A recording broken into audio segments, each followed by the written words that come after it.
Welcome to Anjana Subhe audio novels. இன்னைக்கு நம்ம கேட்க போகிற ஒலி புத்தகம் மீண்டும் வந்த சிலையே. இந்த கதை உங்களுக்கு பிடிச்சிருந்தால் லைக் பண்ணுங்கள், கமெண்ட் பண்ணுங்கள், உங்கள் ஃப்ரெண்ட்ஸுக்கும் ஷேர் பண்ணுங்கள். தொடர்ந்து நம்ம சேனலில் கதைகள் கேட்க அஞ்சனா சுபே ஆடியோ நாவல்ஸுக்கு சப்ஸ்கிரைப் பண்ணிக்கோங்க. உடனுக்குடன் அப்டேட்ஸ் தெரிஞ்சுக்க பக்கத்தில் உள்ள பெல் ஐக்கானையும் கிளிக் பண்ணி வச்சுக்கோங்க. சரி, கதைக்குள்ளே போகலாமா? மீண்டும் வந்த சிலையே. கதையின் குரலாய் நான் உங்கள் ஆர்ஜே கிருத்திகாராஜ். அத்தியாயம் 4. மதுரையை நோக்கி செல்ல ஆயத்தமானது அவ்விமானம். உடலே இருக்கும் டி-ஷர்ட், ஜீன்ஸ் அணிந்து கால்களில் வீற்றிருந்த அடிடாஸ் ஸ்போர்ட் ஷூ சத்தம் எழுப்ப விமானத்துக்குள் நுழைந்தாள் ராஜமாதங்கி. என்னவோ பல நாள் பழகியது போல தன்னை பார்த்து ஹலோ என்று சொல்லி புன்னகைத்த விமான பணி பெண்ணுக்கு பதில் புன்னகை சிந்தியபடி வலது தோளில் குடிக்கொண்ட பேக்பேக் சகிதம் நடந்தவளின் போனிடெயில் அவள் நடைக்கேற்ப அசைந்தாடியது. இதழ்கள் மட்டும் லிப்கிளாஸ் உபயத்தில் பளபளக்க வேறு எந்த அலங்காரமும் இன்றி அழகோவியமாக காட்சியளித்தாள் ராஜமாதங்கி. 27A என்ற தன் இருக்கை எண்ணை சரிபார்த்து அமர்ந்தவள் தன் கையில் இருந்த ஆங்கில நாளிதழை மெல்ல புரட்ட ஆரம்பித்தாள். Higgs boson, A Journey in Search of God Particle. Higgs boson, கடவுளின் அணுத்துளை தேடி ஒரு பயணம் என்ற தலைப்பில் வெளிவந்திருந்த செய்தியில் தன் கெண்டை நயனங்களை ஊட்டியவளுக்கு உள்ளத்தில் ஒருவித பெருமிதம் எட்டி பார்த்தது. கிட்டத்தட்ட 15 பில்லியன் ஆண்டுகளுக்கு முன் ஒரு மாபெரும் வெடிப்பில் இருந்துதான் இந்த பிரபஞ்சமே தோன்றியதாக கருதப்படுகிறது. அப்படி தோன்றிய இந்த பிரபஞ்ச உருவாக்கத்தின் அடிப்படை என்ன என்பதை அறிய பிரான்ஸ் சுவிட்சர்லாந்து எல்லையில் ஜெனீவாவுக்கு அருகே அமைந்துள்ள ஐரோப்பிய அணு ஆராய்ச்சி கழகமான சர்ன் மையத்தில் 574 அடி ஆழத்தில் 27 கிலோமீட்டர் வட்டத்தில் சுரங்கம் உருவாக்கி உலக பிரசித்தி பெற்ற விஞ்ஞானிகள் தலைமையில் 400 டிரில்லியன் புரோட்டான்களை எதிரெதிர் திசையில் மோதவிட்டு அணு ஆராய்ச்சி நடந்து கொண்டு இருந்தது உலகறிந்த செய்தி. இப்போது அந்த ஆராய்ச்சியின் இடைக்கால முடிவில் விஞ்ஞானிகள் இதுவரை நிரூபிக்கப்படாத ஹிக்ஸ் போசன் என்ற துணை அணுத்துகளை சபாட்டமிக் பார்ட்டிகல்ஸ் கண்டறிந்துள்ளனர். அணுவை இயக்கும் தன்மை கொண்ட இந்த கடவுளின் அணுத்துகள் மூலம் பிரபஞ்சம் எப்படி உருவானது என்ற ரகசிய திரையை சீக்கிரம் அவிழ்க்கலாம் என நம்பிக்கை வேறு தெரிவித்துள்ளனர்.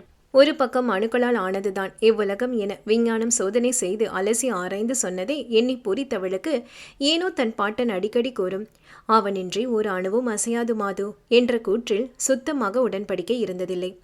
பின்னர் கடவுளால் பார்த்திராத கற்பனை உருவத்துக்கு கடவுள் என பெயர் சூட்டி அவன்தான் இப்பிரபஞ்சத்தையும் தங்களையும் படைத்த படைப்பாளி என்று கூறுவதை கேட்க கேட்க மாதங்கிக்கு சிரிப்பாக வரும்.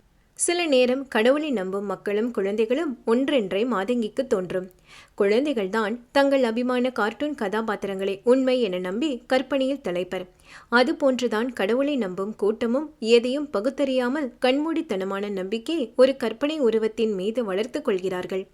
அந்த மூடத்தனத்தை எண்ணி மானசீகமாக நொந்து கொண்டாள் மாதங்கி. எக்ஸ்கியூஸ் மீ என்ற வசீகர ஆண்குரலில் தன் சிந்தனை ஓட்டத்துக்கு தற்காலிகமாக தடை விதித்தவனை லேசான எரிச்சலுடன் நாளிதழில் இருந்து தலை நிமிர்த்தி பார்த்தாள் மாதங்கி. கருப்பு நிற கால் சிராயினுள் டக்கின் செய்யப்பட்ட வெள்ளை முழுக்கை ஃபார்மல் சட்டை, கையில் சீகோ வாட்ச், கழுத்தை தொடும் அலையான கேசம், மீசை மழிக்கப்பட்டு மொழுவென்ற முகத்தில் பளீர் சிரிப்புடன் நின்றான் அவன். நல்ல வாட்டசாட்டமான தேகத்துடன் இன்றைய பெண்களின் கனவு நாயகனான விஜய் தேவரகொண்டாவை ஒத்திருந்தது அவன் தோற்றம். அவன் இருக்கையில் அமர வழிவிட்டு நகர்ந்தவளின் அருகில் அமர்ந்து தன் இருக்கை பட்டியை போட்டினான். தன்னை பார்வையால் அளந்து கொண்டிருந்த பூவையிடம் hello, I'm Rudresh, gynaecologist from America என்று முத்து முரல்கள் மின்ன அறிமுகம் செய்து கொண்டான் அந்த ஆடவன். குறுநகை பூக்க பதிலுக்கு அறிமுகப்படுத்தி கொண்டவளின் பார்வை அவன் அணிந்திருந்த உடைக்கும் பேசிய நுனிநாக்கு ஆங்கிலத்துக்கும் சம்பந்தமே இல்லாமல் பல்லிழைத்த கையில் கட்டியிருக்கும் கருப்பு மஞ்சள் கயிறுகளிலும் கழுத்தில் ஊசலாடிய ருத்ராட்சத்திலும் படிந்தமேண்டது. அவனை நோட்டம் விட்டபடி சார், பயங்கர தீசிஸ் போலையே என்றாள் தலை சரித்து. Theist, one who believes in the existence of God. ருத்ரேஷுக்கு முதல் முறை சந்திப்பவரிடம் எடுத்த எடுப்பில் இப்படி கேள்வி எழுப்பும் மாதங்கி சற்று வித்தியாசமானவளாக தெரிந்தாள். அவள் பேச்சில் புருவங்கள் உயர, ஏன் அப்படி கேட்குறீங்க என்றான் புரியாமல். கையில் வகைக்கு ஒரு கலரில் கயிறு கட்டியிருக்கீங்க, கழுத்தில் ருத்ராட்ச கொட்டை, அதான் கேட்டேன் என்றவளின் குரலில் நிரம்பி வழிந்த கிண்டல் அந்த மருத்துவனை நிமிண்ட, நம்ம புறக்கண்ணுக்கும் அப்பாற்பட்ட ஒரு ஆதி அந்தமில்லாத சக்தி கண்டிப்பா உலகத்துல இருக்கு. அதுதான் இந்த பிரபஞ்சத்தை படைச்ச ஏக காரணமான உயிர் சக்தி. அதை நம்புறவங்க காட் பிலீவர்னா, yes, then I am a God believer என்று தன் நெஞ்சை நிமிர்த்தி கொண்டு சொன்னான். அவன் பேச்சில் கிண்கிணியாய் நகைத்து, நீங்க சொன்ன அந்த பிரபஞ்சத்தோட ரகசியத்தை கட்டவிழ்கிற கடவுள் துகளையே காட் பார்ட்டிகல் மனுஷன் கண்டுபிடிச்சிட்டான். இன்னுமா மனித சக்திக்கு அப்பாற்பட்ட ஒரு சக்தி இருக்கிறதா நம்புறீங்க என்று இளப்பமாக பேசியவளின் மனநிலையை எடை போட முடியாது தடுமாறினான் ருத்ரேஷ். அச்சமயம் விமானம் மெல்ல ஓடுதளத்தில் இருந்து மேலே பறக்க ஆரம்பித்திருக்க தன் இருக்கையின் பட்டியை தளர்த்தி அவள் புறம் திரும்பியவன், அணுவில் அணுவினை ஆதி பிராணே, அணுவில் அணுவினை 1000 கூறிட்டும், அணுவில் அணுவை அணுக வல்லார்கட்கு அணுவில் அணுவை அணுகலும் ஆமே என்று திருமூலர் கூறிய திருமந்திரத்தை மேற்கோள் காட்டி, அணுவுக்கு அணுவான துகள்களை புரோட்டான் குவார்க் குளூவான் 1000 துண்டுகளாக்கி அதில் உள்ள ஒரு துண்டுகள் இடம்பெற்ற நுண்ணிய பரமாணுவை நெருங்கினால் அந்த பரம்பொருள் கை கூடுவான் என்று அந்த பாடலின் விளக்க உரை தரவும் கேள்வியாய் அவனை பார்த்தாள் மாதங்கி. நீங்க சொன்ன கடவுள் துகள்கள் பத்தி கூட நம்ம சித்தர்கள் 1000 வருஷத்துக்கு முன்னாடியே இந்த பாடல்ல குறிப்பு எழுதி வச்சுட்டாங்க என்று சிலாகித்தவனின் சொற்கள் அவள் ஈகோவை கீறிவிட்டது. ஆன்மீகத்துக்குள்ளும் அறிவியல் பின்னி பிணைந்து கிடைக்கிறது பெண்ணே. தீட்சண்யமான மெஞ்ஞான அறிவுடன் தீர்க்கமாக ஆராய்ந்தால் உண்மை புலனாகும் என மறைமுகமாக அவளுக்கு ஒரு குட்டும் வைத்தான். அப்போதும் விடாமல், ஒரு விஷயத்தை சோதிச்சு ப்ரூஃபோட பேசாம வெறும் காரண காரியங்கள் வச்சே சொல்றதுல எனக்கு உடன்பாடில்ல என்ற மாதங்கியின் வார்த்தைகளில் தீப்பொறி பறந்தது. பதிலுக்கு, மேடம் தீவிர ஏத்திஸ்டோ என அவளை ஆராய்ச்சியாக பார்த்தபடி கேட்டான் Rudresh. Atheist, one who does not believe in God. அவனின் நேரடியான அணுகுமுறை அவளை ஈர்க்க, நான் ஏத்திஸ்ட் கிடையாது, but I am an agnostic என்றவளின் சொற்கள் இருமின் உறுதியுடன் வெளிவந்தது. Agnostic, I do not know, but I do not believe there is any God. அதற்குள் விமானம் மதுரை நோக்கி பறக்க ஆரம்பித்திருந்தது. கண்கள் சுருங்க, மேடம், உங்களுக்கு முதல்ல கடவுள் இருக்கார் இல்லைங்கிற தெளிவில்லை, ஆனாலும் கடவுள் இல்லைன்னு ஆணித்தரமா பேசுறீங்க, இது என்ன நியாயம் என்றான் விரல்களால் அபிநயம் பிடித்து. அவன் கூற்றில் இருந்த கேலி அவளை உசுப்ப, கடவுளை எதிர்க்கிறதும் மறுக்கிறதும் என் நோக்கமில்ல. முதல்ல கடவுள் இருக்காருங்கிறதுக்கு உங்ககிட்ட என்ன ப்ரூஃப் இருக்கு? கடவுள்னு நீங்க எதை குறிப்பிடுறீங்க?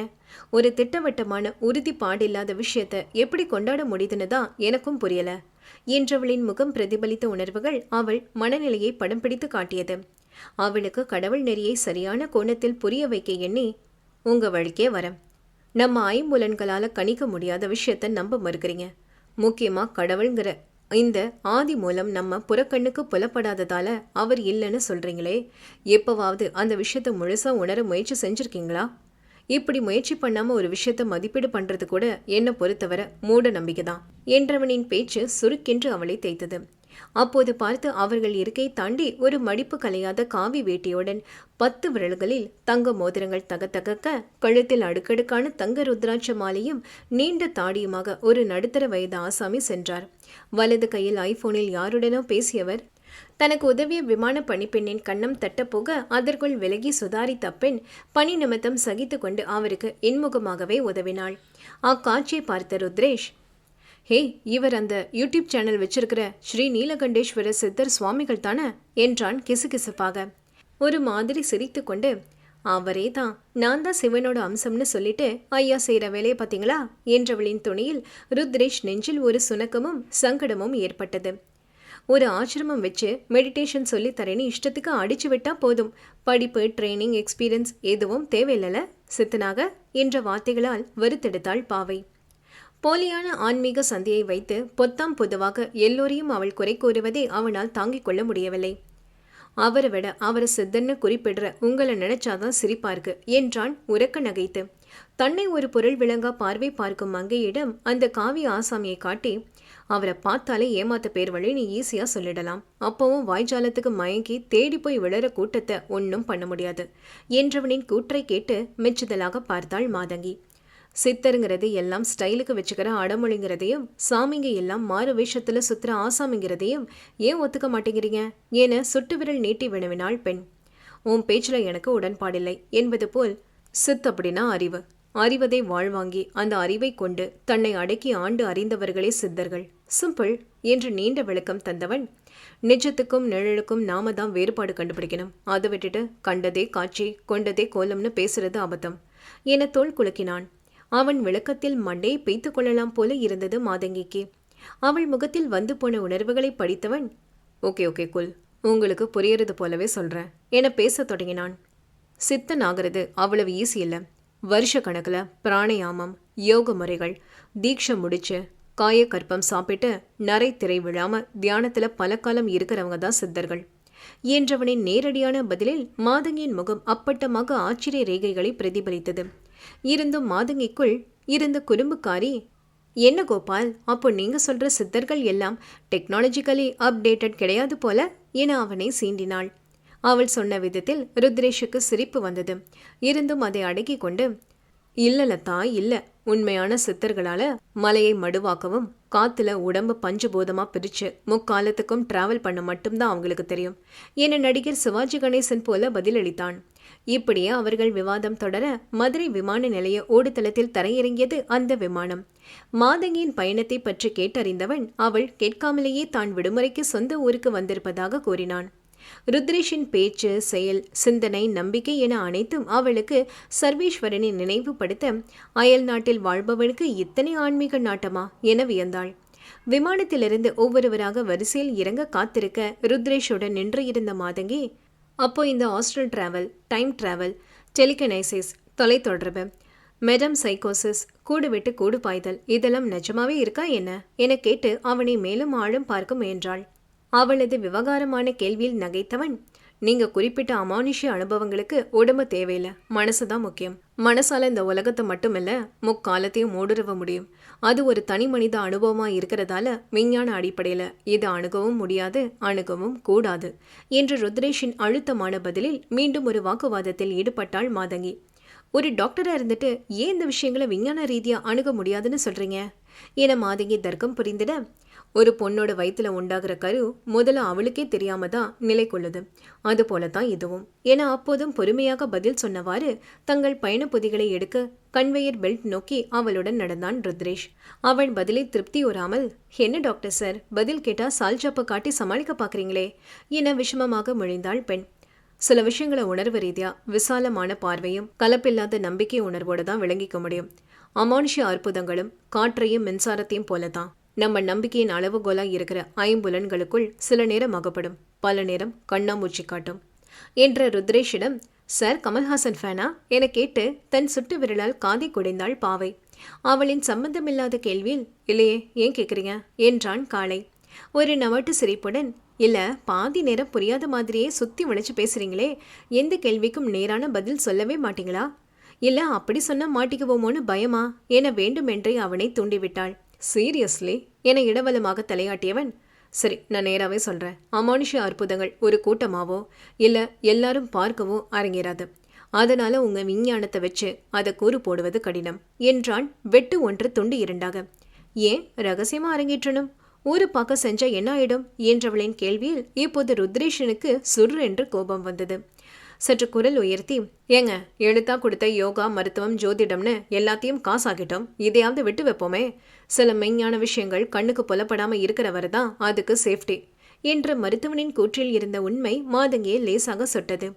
அப்போதும் இல்லாததை இருக்குன்னு 10 தடவை அழுந்த சொன்னா நம்ம ஆள் மனசு அதை இருக்குன்னு நம்ப ஆரம்பிச்சிருமாம். அது போலத்தான் உங்க பேச்சும் என்றவளின் கூற்றில் அவளை நேருக்கு நேர் நோக்கிய ருத்ரேஷ் அடம்பிடிக்கும் குழந்தையாய் விளங்கி கொள்ள மறுப்பவளிடம், நான் கடவுளை கும்பிடுறேன்னு ஆத்திகம் பேச எனக்கு எவ்வளோ உரிமை இருக்கோ அதே அளவு கடவுள் இல்லைன்னு சொல்ற உரிமை உங்களுக்கும் இருக்கு. அதுக்கு முக்கிய காரணம் இந்த சமரசம் பேசுற உரிமை, சுதந்திரத்தை ஆத்திகம் அனுமதிக்கிறதால தான் என ஏம்பி இன்முகமாக அவளிடம் விடை பெற்றான். தன் டிராலியை எடுத்துக்கொண்ட மாதங்கியும் ஒரு வாடகை வண்டியை பிடித்து சர்வேஸ்வரன் தந்த முகவரியை நோக்கி பறந்தாள். மேல்மாசி வீதியில் இருந்த சர்வேஸ்வரனின் பூர்வீக தொட்டிக்கட்டி வீட்டின் முன் நின்றது மாதங்கி வந்த கார். காரில் இருந்து இறங்கியவளை, ஜேர்னி எல்லாம் ஓகே தானே மாது என்றபடி வரவேற்றான் சர்வேஸ்வரன். ஆல் இஸ் வெல் சார், எல்லாரும் வந்தாச்சா என தங்கள் குழு நண்பர்களை பற்றி வினவினாள். எல்லாரும் இன்னைக்கு காலையில தான் வந்தாங்க, எல்லா அரேஞ்ச்மெண்ட்ஸையும் சரிபார்க்க நான் நேத்தே வந்துட்டேன் என பேசிக்கொண்டே இருவரும் வீட்டுக்குள் சென்றனர். உள்ளே சென்றவளை வரவேற்றது நவீன கழிவறை வசதிகளுடன் கூடிய அந்த பழங்காலத்து வீடு. ஹே மாது, வா வா வா என வரவேற்ற தோழிகளிடம் வேலை பற்றி சிறிது நேரம் பேசிக் கொண்டிருந்தாள் ராஜமாதங்கி. வீட்டின் 4 அறைகளில் பெண்கள் மூவரும் பெரிய படுக்கை அறையை எடுத்துக்கொள்ள திதியனும் அசோக்கும் சர்வேஸ்வரனின் அறைக்கு பக்கத்து அறையில் தங்கிக் கொள்ள ஏற்பாடானது. அவ்வீட்டை பராமரிக்கும் முத்தையா ராணி தம்பதியினரை அனைவருக்கும் அறிமுகம் செய்வித்து ஏதாவது வேண்டுமென்றால் தயக்கமின்றி அவர்களிடம் கேட்குமாறு பணித்தான் சர்வேஸ்வரன். அலுப்பு தீர குளித்துவிட்டு வந்தவர்களுக்கு சுட சுட பலகாரங்களை பரிமாறிய ராணிக்கு உதவி கொண்டிருந்தாள் அவரது மகள் கவிதா. தங்களுடன் கவிதாவையும் உணவருந்த அழைத்த சர்வேஸ்வரன் அவள் பள்ளி படிப்பு பற்றி விசாரித்து அறிந்து கொண்டிருந்தான். உணவு முடிய அன்று பொழுது போகாமல் வீட்டை ஆராய்ந்தவர்களின் கண்ணில் பட்டது வரவேற்பறை சுவரை நிறைத்த சர்வேஸ்வரனின் குடும்பம் மற்றும் பால்ய கால படங்கள். மேலும் உள்புற சுவரில் அவன் வாங்கியிருந்த பதக்கங்களும் விருதுகளும் அணிவகுத்து நிற்க அதை கண்ட நண்பர்கள் கொள்ளாம் வியந்தது. ஒரு 33 வயதில் இவ்வளவு சாதனைகளையும் விருதுகளையும் பெற்றிருந்தும் பகட்டில்லாமல் பழகும் சர்வேஸ்வரனின் அணுகுமுறையை பற்றி பெருமையாக தங்களுக்குள் பேசிக்கொண்டனர். அதில் சர்வேஸ்வரனின் மேலான மாதங்கியின் மதிப்பு பன்மடங்கானது. பேச்சும் சிரிப்புமாக நேரம் செல்ல பிரயாண அசதியில் அனைவரும் சிறிது நேரம் கண்ணயர்ந்தனர். மாலை அவந்திகாவும் நித்யாவும் மீனாட்சி அம்மன் கோயிலுக்கு அவளை அழைக்கவும் பொழுது போகாமல் நேரத்தை நெட்டி தள்ளி கொண்டிருந்தவள் சரிவர என்று அவர்களுடன் புறப்பட்டு சென்றாள். அவர்கள் தங்கியிருந்த இடத்தில் இருந்து 15 நிமிட தூரத்தில் இருந்த கோயிலுக்கு நடந்தே சென்றனர் மூவரும். தோழிகள் இருவரும் அம்பாளை தரிசிக்க சென்று இருக்க அக்கோயிலின் கட்டுமான பணிகளையும் சிற்பங்களையும் கண்ணுற்றபடி சுற்றி வந்தாள் மாதங்கி. அச்சமயம் கண்ணில் ஏதோ ஒரு கல்வெட்டு குறிப்பு பட அதை படித்துக் கொண்டிருந்தவளை கலைத்தது ஒரு காந்த குரல். பூமகள் கேள்வனவன் புவிதனில் உதித்திட்டான். நாடாளும் மன்னன் தான் புரட்சி புரியும் புதல்வனாக தந்தையின் பாவம் ஏற்றானே. சூழ்ச்சிகள் சூழ்ந்து நிற்க அரியணையை துறந்திட்டான். வனவாசம் சென்ற மன்னன் மகள் நலம் பேணுகின்ற கள்வனாய் மாறி நின்றான். அழகர் மலை அழகனிடம் மனக்குறியை கொட்டி கவிழ்க்க தேடி வந்த வஞ்சி அவள் சித்து செய்யும் சித்தனிடம் தன் கடனடைக்க வழி கேட்டாள். சோலைமலை சித்தனவன் வழிகாட்டி வலி தீர்க்க அக மகிழ்ந்து வந்த வஞ்சி களவாடும் வேங்கையிடம் களமாடி சீறி நின்றாள். வீறு கொண்ட வேல்வெளியாள் போர் தொடுத்த அழகினிலே சொக்கி நின்ற மலைக்கள்ளன் வாழ்வீசி நின்றவளை பிணையாக சிறையெடுத்தான். கடன்பட்ட காரிகை தான் கடமை தீர்க்க மாறனுடன் காதலாடி மனம் மறைத்தாள். மனம் நிறைத்த அன்பனுடன் மன்றல் விழா புகுந்திட்டாள். சிறை மீட்க வந்த தாயின் வாய் மலர்ந்த ரகசியத்தில் வெகுண்டு எழுந்த நாயகனின் சினசெதியில் வதைப்பட்டு மீண்டு வந்தாள் வீரமங்கை. சித்தன் வாக்கு மனதில் ஒலிக்க சிவன் வாக்காய் ஏற்ற மகள் மதி கொண்டு விதிவெல்ல சூழ் கொண்ட பத்தினிக்கு கோயில் எடுக்க முன் வந்தாள். கருவறுத்த கயவர் தனைகளை எடுத்த வேல்விழியால் ராஜ்யத்தை அடைய நினைத்த கலக்காரன் சூழ்ச்சி கண்டு அரச புதையல் மறைத்திட்டாள். உயிர் நட்பின் வஞ்சனையில் மாசாத்துவன் மருமகள் தான் கருவறை செல்லும் முன்னர் கல்லறைதான் சென்று இருந்தான். அனங்கவளின் அண்ணல் அவன். துடிதுடித்து நின்ற பாவை நீதி கேட்கும் கண்ணகியாய் எரித்து பாவிகளை சதிராட மாதர்குல மணி விளக்கு அணைந்து மண்ணில் வீழ்ந்ததன்றோ என்று தன் போக்கில் பாடியவரின் வரிகள் பாவையின் மனதை ஒரு உலுக்கு உலுக்கியது. அக்குரலுக்கு சொந்தக்காரரோ கந்தல் உடை அணிந்து கையில் ஒரு தண்டமும் ஏந்தி காவி பையுடன் நின்று இருந்தார். வேறு சூழ்நிலையில் மாதங்கி அந்த பெண்ணை பார்த்திருந்தால் பிச்சைக்காரி என்று எண்ணியிருப்பாள்.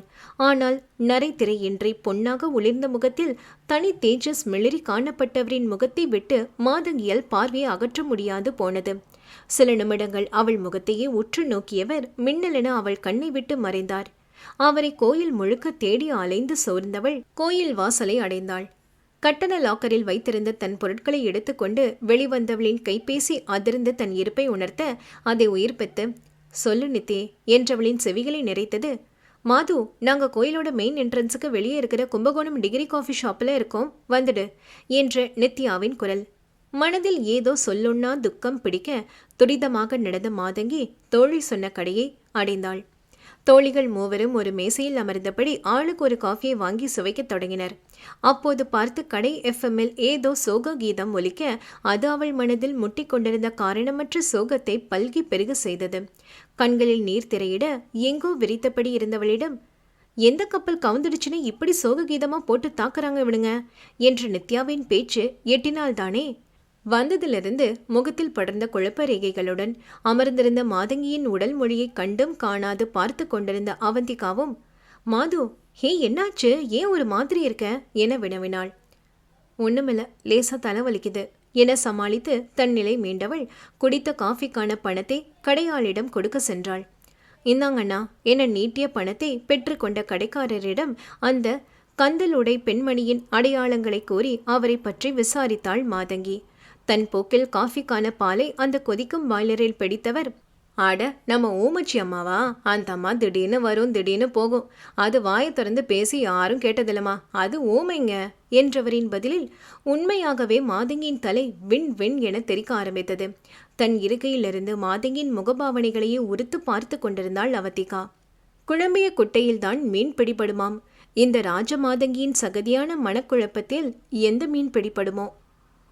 கதையில் அடுத்து என்ன என்பதை தெரிந்து கொள்ள எங்களோடு இணைந்திடுங்கள். இந்த கதை உங்களுக்கு பிடிச்சிருந்தால் லைக் பண்ணுங்கள், கமெண்ட் பண்ணுங்கள், உங்கள் ஃப்ரெண்ட்ஸுக்கும் ஷேர் பண்ணுங்கள். மீண்டும் அடுத்த அத்தியாயத்தில் சந்திப்போம். நன்றி.